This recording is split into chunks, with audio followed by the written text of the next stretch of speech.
जब जब वोट आवे जब जब वोट आवे दूर दूर घूमे हो कंगाल बनी के इहो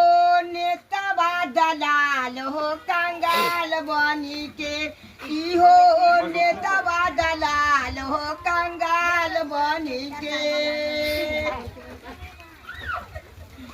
कालवा जोड़ी के नेता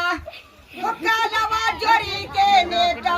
भोटवा दक्षिणे हो कंगाल बनी के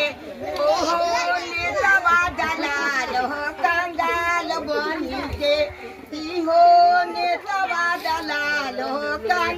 जीती के त जाए नेता अपना जे घरवा हो जीती के त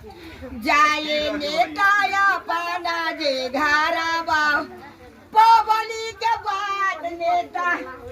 पवनी के बाद नेता कोई को न सुने हो कंगाल बनी के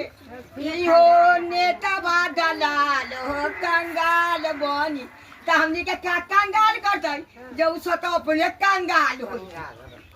हाँ सब